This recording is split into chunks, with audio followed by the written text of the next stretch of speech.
Bonjour, tout d'abord, je tiens à remercier vivement le comité d'organisation de cet événement, la conférence internationale en Smart Technology et Applied Research, avec vous, Monsieur Fikri Yahya, laboratoire de recherche en stratégie, management et gouvernance, l'ARSMAC, département stratégie des organisations, l'École nationale de commerce et de gestion de Tanger, Université Abdelmelek, CEDI.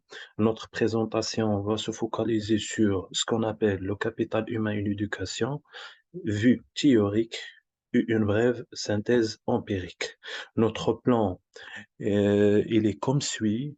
Il se compose de l'introduction, des constats, de la problématique et les questions de recherche et de la méthodologie, enfin, les limites et les pistes futures de notre recherche. Alors, le capital humain et l'éducation sont des domaines d'études cruciaux qui ont suscité un intérêt soutenu dans la recherche académique et la sphère politique. Cette relation étroite entre le capital humain, qui représente la somme des compétences, des connaissances et des capacités d'une population, et l'éducation, qui consiste l'un des principaux moyens de développer ce capital, est au corps des préoccupations contemporaines dans un monde de plus en plus complexe, caractérisé par des avancées technologiques rapides et des défis environnementaux, des transformations économiques et sociales majeures. Il est impératif de comprendre et d'analyser les constats liés à ces deux domaines. Donc, l'éducation est depuis longtemps considérée comme l'un des piliers fondamentaux du développement humain. Oui. Et de la prospérité des sociétés. Dans ce contexte, le concept de capital humain est devenu une notion clé dans les domaines de l'économie, de la sociologie et de l'éducation. Elle représente l'idée que l'éducation et la formation des individus des investissements essentiels, sont des investissements essentiels qui contribuent non seulement à leur succès personnel, mais aussi à la croissance économique, à la mobilité sociale et à la stabilité aussi sociale à l'échelle mondiale. Donc, la notion de capital humain met en lumière le fait que les compétences, les connaissances et les expériences éducatives d'une population sont, par exemple, des ressources précieuses, tout comme les biens physiques tels que les infrastructures ou les machines le sont pour une économie. Cette perspective reconnaît que l'éducation ne se limite pas à la transmission de connaissances, mais, mais qu'elle joue un rôle central dans la préparation des individus à participer activement à la société, à résoudre des problèmes complexes et à contribuer à la croissance économique. Donc, cette introduction scientifique vise à jeter les bases de notre exploration en mettant en avant les constats essentiels qui émergent de la relation entre le capital humain et l'éducation.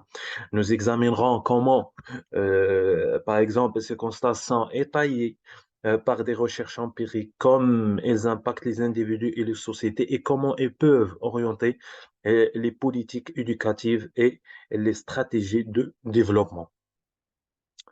Donc, les constats qu'on peut élaborer, qu'on peut aborder, c'est qu'une éducation de qualité, une éducation de qualité renforce ce capital humain. C'est tout à fait normal, je suis tout à fait d'accord.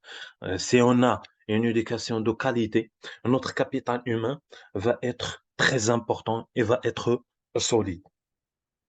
On dit ça, un capital humain fort favorise le succès du système éducatif efficace, premièrement. Deuxièmement, les inégalités dans l'accès à une éducation de qualité persistent dans de nombreuses régions du monde, ce qui limite la maximisation du capital humain à l'échelle mondiale. Ici, donc, les inégalités au niveau de l'accès à l'éducation. Par exemple, il y a une famille, leurs enfants ou bien euh, les enfants qui existent au sein de cette famille. Il y a des familles qui visent l'accès à l'éducation. Il y a des familles qui ne peuvent pas être accès à l'éducation. Donc, le capital humain, soit à l'échelle nationale, soit à l'échelle internationale, il est très bas. Le capital humain a un impact direct sur la croissance économique d'un pays. Les économies prospères investissent dans l'éducation de leur population.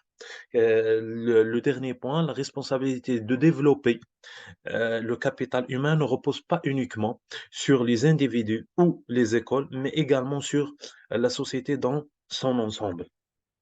Donc, ces constats mettent en lumière l'importance fondamentale du lien entre le capital humain et l'éducation dans la formation de l'individu et dans la construction d'une société prospère et équilibrée.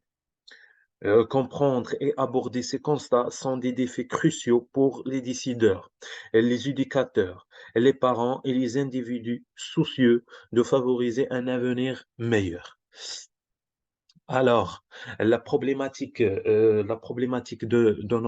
notre recherche, ou bien la question centrale, ou bien la question fondamentale, quels sont les travaux nécessaires qui ont abordé le lien entre le capital humain et l'éducation?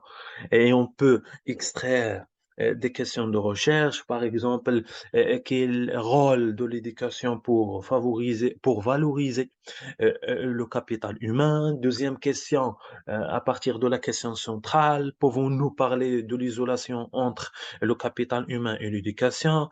Est-ce qu'il y a un impact mutuel entre l'éducation et le capital humain? C'est-à-dire, est-ce qu'il y a un lien étroit? C'est ce qu'on appelle le va-et-vient entre l'éducation et le capital humain. La méthodologie qu'on adopte, c'est une méthodologie euh, qui se compose de la première phase ou bien la phase principale, il y a ce qu'on appelle une revue de littérature euh, pour, pour approfondir et résoudre cette problématique et ces questions de recherche. On doit faire une revue de littérature, quoi que ce soit, revue de littérature narrative ou bien systématique ou bien bibliométrique. On peut aussi par la suite présenter des hypothèses de recherche à partir de ces deux éléments. De ces deux éléments, on peut construire un modèle conceptuel théorique explicatif de la question centrale ou bien de la problématique et les questions de recherche. Et aussi, on peut pas faire ça sans viser quelle approche on va adopter. Pour notre cas, on va adopter la posture positiviste parce que pourquoi la posture positiviste? Parce que il y a ce qu'on appelle la réalité existe. Et le chercheur doit la découvrir à travers la chaîne de causalité. Et on va adopter aussi intégralement et dans le noyau la méthode hypothético-déductive. Parce qu'on a par la suite des hypothèses et on fait la déduction. Donc, c'est ça la méthodologie qu'on va adopter pour résoudre la question centrale et les questions de recherche. Euh, pour le capital humain et l'éducation, il y a deux grandes papes de ces deux concepts. Et il y a le pape Scholz en 1961 et Gary Stanley Baker en 1964 sont les deux papes du capital humain et de l'éducation. Donc, pour ne pas être très euh, très longue cette présentation. Je vais vous donner les principaux éléments de euh, ces deux papes du capital humain et de l'éducation. Donc, la théorie du capital humain est un concept clé en économie et en sciences sociales qui a été développé principalement par Becker et par Scholz. Donc, les principaux éléments euh, du lien entre le capital humain et l'éducation, il y a ce qu'on appelle l'éducation comme investissement. Et yani, selon ces auteurs, l'éducation est un investissement dans le capital humain. Les individus consacrent, les individus consacrent du temps. consacre du temps et des ressources à l'acquisition de connaissances, de compétences et d'expériences éducatives, ce qui accroît leur capital humain. Et il y a deuxième point qui a été élaboré par ces deux chercheurs, ou bien ces deux papes de la recherche en capital humain et de l'éducation, il y a ce qu'on appelle le rendement de l'éducation.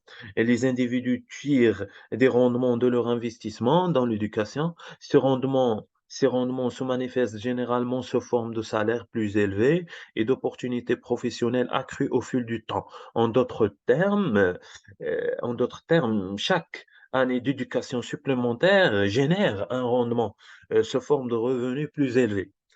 Et il y a aussi ce qu'on appelle le capital humain cumulatif. Le capital humain cumulatif, c'est-à-dire que les connaissances et les compétences acquises grâce à l'éducation s'additionnent au fil du temps. Par conséquent, une personne qui poursuit une éducation continue ou une formation tout au long de sa vie tend à voir ses avantages s'accumuler. Diversité des investissements éducatifs. Donc, selon Scholz et Becker, euh, la théorie de capital humain reconnaît que l'éducation ne se limite pas à l'enseignement formel. Elle inclut également l'apprentissage informel, l'expérience professionnelle et la formation.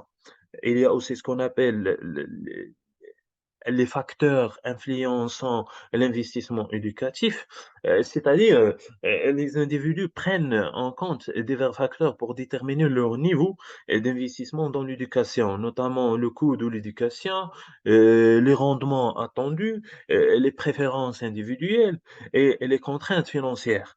Donc, donc, ces deux auteurs élaborent un cadre conceptuel qui explique comment l'éducation contribue à l'amélioration du capital humain. C'est de la, c'est de la productivité individuelle, des revenus et de la qualité de vie.